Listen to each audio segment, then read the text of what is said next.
Welcome to the world of probiotic foods. This is Cultured Food Life with your host, Donna Schwenk. Welcome, everybody, and thanks for joining me. I'm really excited today to talk to you about this fermented food called Natto. I've been wanting to do this for years, decades actually. I couldn't really get the culture to make it, and you can make it with the actual food product of Natto itself.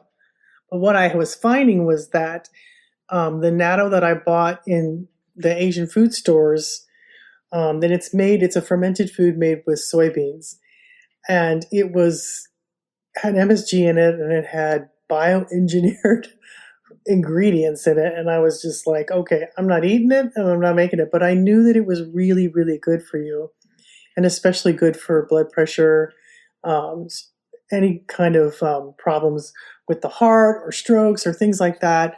And I have a long history in my family of high blood pressure problems with people, and so fermented foods have really helped me with that, and especially kefir. But I knew that Natto was really powerful too. So after a long time, I finally got some of the Natto culture. I actually purchased it from Japan. I had them ship it here, and since it took about 7 days, it's not affected by heat. So it's a very heat-resistant bacteria, which is very unusual. It actually is activated by heat, and the only way to really kill Natto is to heat it to 270 degrees for like 2 to 3 hours. It's a wonderful recipe, and it's interesting to make. But what it does for the body is like nothing else I've seen. So it's a superfood, and it's one that's eaten in Japan every day for breakfast. They do it all the time there, and it has health benefits that I want to get into because it's so strong and such a powerful food. Now, the microbe that is in Natto is called Bacillus subtilis. It's one of the oldest bacteria on Earth, and it's been around forever. And there's this great book that I want to tell you about by Kristen Shockey. I interviewed her on a podcast, but this was several years ago. But when this book first came out, because I absolutely love this book. It's called Miso, Tempeh, and Natto, and Other Fermented Foods. And she talks about how they found B. subtilis in the digestive system of all creatures who dwell on Earth, and even in the tiny tummies of 40-million-year-old bees. And this is what Kristen says. B. subtilis is one of the most dominant bacteria in the honeybee's stomach and is believed to be the key to the bee's ability to process nectar from flowers into honey. And she even talks about in her book how they found that this particular bacteria can even survive in space with all its radiation and lack of oxygen, that it's such a strong bacteria. But what it does for humans' health is huge. It has an unusual taste. It's kind of bland, or it can kind of taste like a strong brie cheese. And so some people don't like that. But I can help you with that, because heat can't kill this microbe unless it's held at a high temperature of 270 Fahrenheit for several hours. Its appearance is like stringy cheese. They're like little threads, but you can mix it. But you can mix it in foods like rice and stir fries, and the heat will get rid of the stringiness. And this is what's really cool about this bacteria.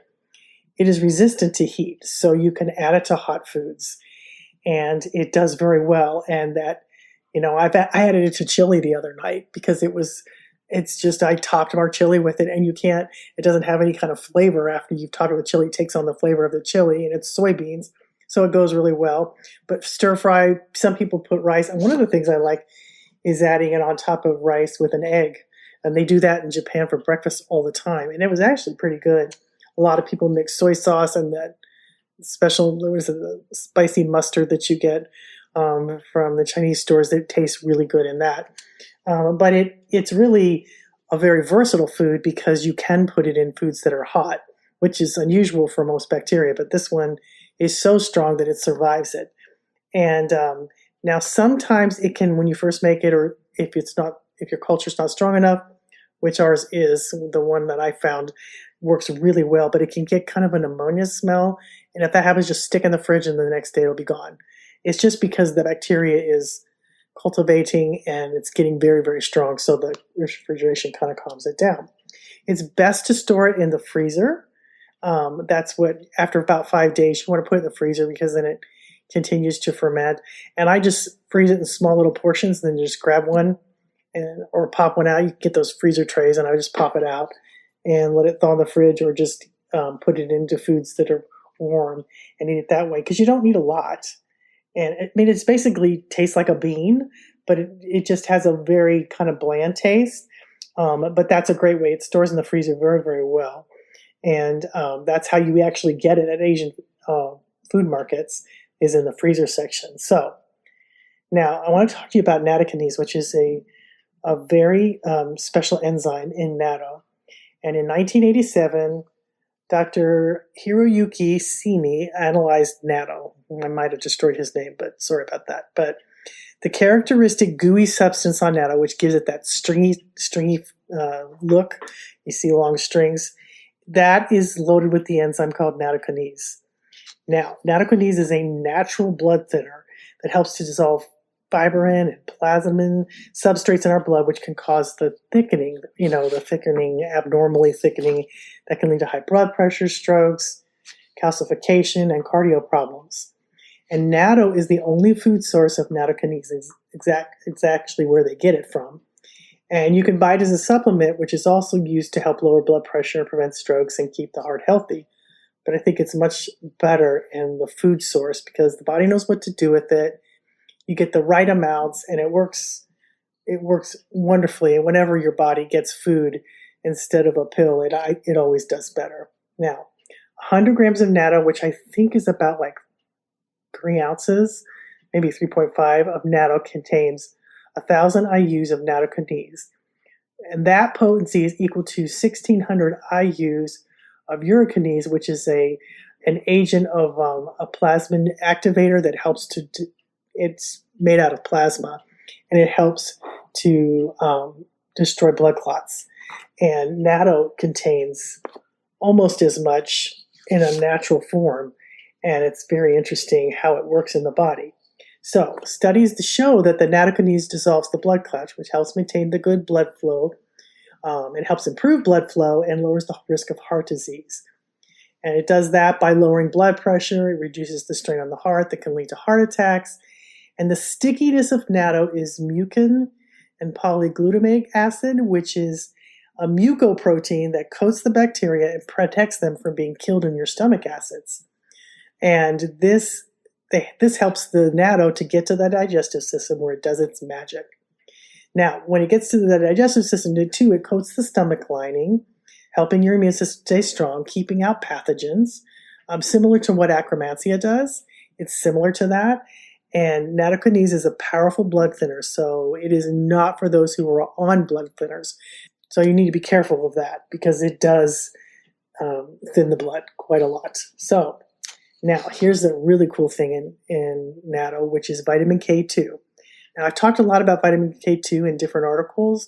It's in cheese, it's in sauerkraut, it's in kefir, and it is produced, vitamin K2 is produced by the bacteria in your gut. And a lot of cheeses have it, things like Gouda, kefir krauts again, and miso has it too.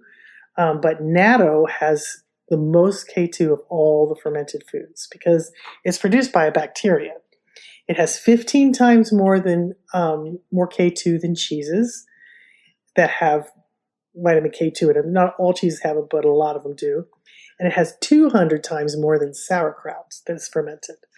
So more studies have shown that vitamin K2 can help to move calcium into the bone, getting it out of the bloodstream where we don't want it to accumulate. And then it gets into our arteries and causes calcification. But it helps it move the calcium out of that bloodstream into the bone. So Nattobacillus contains a large amount of water-soluble vitamin K, and it's the one kind of vitamin K which has been shown to be the most beneficial for bone health with this menaquinin, number 7, which is very important for bone health. Now, there were published peer-reviewed scientific studies in Japan that have shown that postmenopausal women who have at least 4 servings of natto weekly, which is a very small amount, 3 ounces, show significantly reduced rates of bone density decline. And in some cases, they went back to their premenopausal levels. And another study found that postmenopausal women who eat natto daily had up to a 49% lower risk of osteoporosis-related bone fractures. Natto is also very good for brain health. Nattokinase, or natto, with its ability to dissolve fibrins, may also help to dissolve these fibrils, which have implications in Alzheimer's disease. Good blood flow from the heart can also mean good blood flow to the brain. And fibrogens in the blood protein, they increase the risk of forming blood clots. And nattokinase can decrease the levels of fibrinogen in our blood. So nattokinase also supports healthy blood clotting by activating our body's own natural enzymes that break apart blood clots after they've already formed. So healthy circulation and improved blood flow can protect that brain from being starved of oxygen when dangerous blood clots can form. A 2004 study of nattokinase in stroke patients found that it showed a very clear protective effect. And I have all the research, I have like 11 research links to everything I'm talking about. If you go to my article, there's a link in the description, and you can go to the article and see the recipe and everything. Now, let me talk to you a little bit about problems with soy. I have never been a fan of soy that was not fermented. There's a lot of controversy about soy. There's pros and cons both ways. They all contradict each other. Some say it prevents cancer. Others say that you shouldn't consume because of the phytoestrogens that can make cancer worse. But in my own experience, when I drank unfermented soy milk, it affected my thyroid. And when I stopped drinking it, my thyroid went back to normal. So I know that it was the soy milk I was drinking. So all that being said, fermented soy is very, very different than soy that is not fermented. Almost all foods that are fermented change the structure of the ingredient, whether it's dairy or vegetables or soy. All of them are changed through the process of fermentation. And I've never had problems with fermented soy like tofu, natto, tempeh. I've never had, or miso, I've never had problems with fermented soy. And fermentation breaks down phthalates, adds vitamins and minerals, and allows for a lot easier digestion because it's basically pre-digested, along with flooding you with billions of probiotics. And it's quite amazing, and it's one of the greatest wonders of the world is fermentation, because it really changes the food to a completely new food just through the process of fermentation. And I love that about all fermented foods because they add so much. Now, to make natto, you're going to need to get some organic soybeans, which it's very important that you get organic, non-GMO, because soy is a very heavily chemical bean that has been fertilized and changed. And organic, non-GMOs are the best ones to get. You can also do it with black soybeans, although I haven't tried it. I like regular. Some people want to do it with other types of beans, but there's a lot of people saying that it doesn't work as well and that you don't get as many benefits from things like chickpeas. Although you can try it, it doesn't seem to do as well as it does with soybeans. So that's very important that you get organic soybeans to make this with. And basically what you're going to do is you're going to soak them overnight. I like to soak all my beans overnight. It helps them to cook faster, but it also helps to release some of the phthalates and break down some of the compounds that are in any type of bean or grain. Soaking them really does change them. And I usually do it overnight, and I cover them in water and do that. And then you're going to need a couple things to make natto. And I have a yogurt maker that I really love from Luvelli, and it will make the natto all at once. It doesn't really work to make it in the yogurt makers that have the small pots because you need it all in one batch. So if you could get a yogurt maker, and it doesn't have to be it's like around 110 is what I ferment mine at.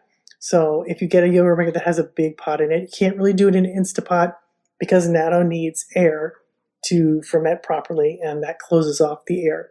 Now, you do really, I really recommend getting a pressure cooker or Instapot to cook the beans in first, because if you cook them in an Instapot, it takes about 25 to 30 minutes. If you cook them on the stove, it takes 2.5 to 3 hours to cook the beans and get them soft. And you can do that, but I do like doing it in my Instapot because it only takes about 30 minutes, 25 to 30.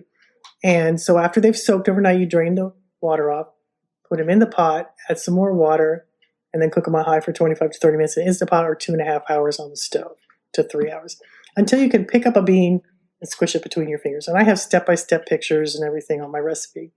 So then when that's done and the beans are still hot, you make your natto culture, which is just mixing it with water, and you use a very small amount, and you just mix it with water, and then you put it over top of the beans when they're warm and place that in the yogurt maker. I usually place the beans in the yogurt maker. I strain the water out from the Instapot or from the pan, then place them in the yogurt maker jar, and then pour that natto, which is just like a couple ounces of water mixed with the culture.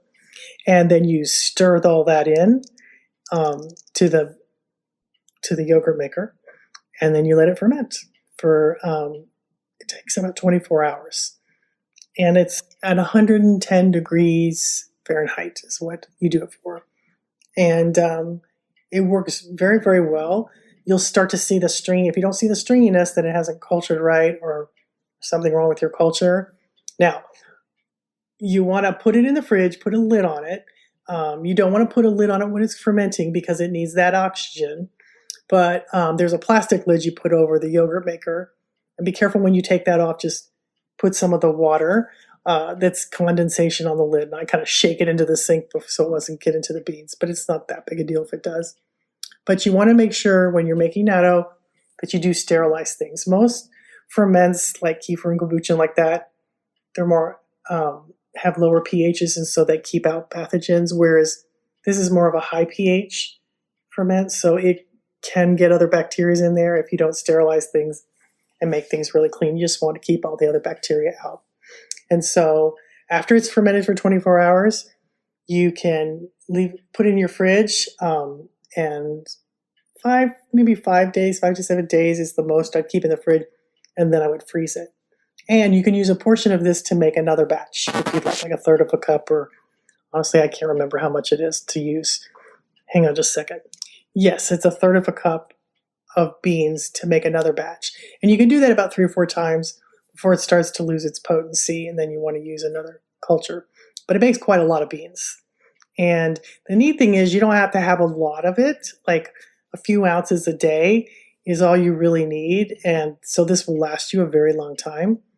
And it's super fun to make too. It looks very different than anything else you fermented, but it's really one of those foods that I think is so important. I'm so excited to have finally got the culture to help people to make this. And I love my yogurt maker. It works so well. That's one of the other reasons I did it, was because my other yogurt makers had small pots in them, and this works very, very well in the Louvelli yogurt maker. If you haven't seen it, it's fabulous. So I love it. It's my favorite. Anyway, and I'm going to leave all the links on this on the recipe. You'll see under equipment, you can do links. Or if you have a big yogurt maker that has a big pot, and you can use that one too. That doesn't really matter, but you do need to make sure it has a little ventilation in it because it does need some air to ferment. But anyway, natto is a superfood, and it is a very powerful one. And there is a lot of research to support that. And you can see that in the Japanese culture itself with their very low incidence of strokes and high blood pressure. It's because they love to eat this every day for breakfast, which is interesting to me because I didn't think about it till I tried it, and I actually liked it with an egg, some natto on some rice, and I like the black sesame seeds. I sprinkle those on, or some green onion. It was delicious, actually. I really liked it. So this is something that has been a long time coming. I'm very excited about it. I think it's a very healthy food, especially for people as they're getting older, for anybody really. It's always a great idea to have a lot of vitamin K2, which is made by bacteria, and you need that in your body. It helps keep you healthy, and it keeps your blood running and flowing as it should, which keeps everything in your body being as it should. There's a lot of more research that I haven't delved into yet, but it's very preventative against things like diabetes, Alzheimer's, things like that. I've seen more and more research coming forward saying it really does help support the body in so many, many ways.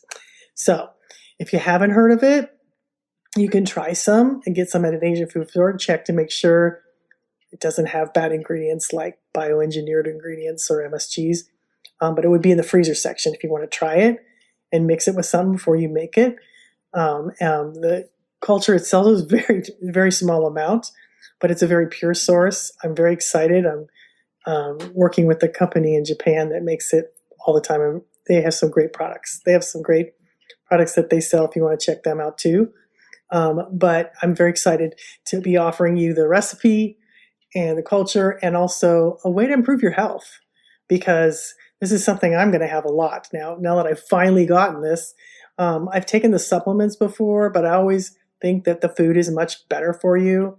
And then I would forget and I would take it. And so I'm excited to have this as a new addition to my diet, and also to be able to keep it in the freezer. I have those little freezer things you can freeze in small component compartments so that I can just pop it out and eat it. And I stuck it in chili the other night just so my family, and then I think I had some taco meat. I put it in because it's resistant to heat. It's so great.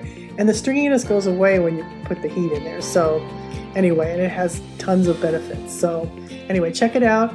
It's at I'm a Culture Food Life. You can see the recipe. You can see everything I've talked about in here. You can see the starter culture. And I think it's just going to be a great addition to anybody's life, especially if they already have the yogurt maker. It's just one more thing you can do with it, and it's kind of fun to make. So thanks for listening, guys. I hope this will help you, and I hope that it will be a fun experiment for you to learn to make your own natto and to learn to enjoy your own natto. So thanks for listening, guys, and we'll see you next week.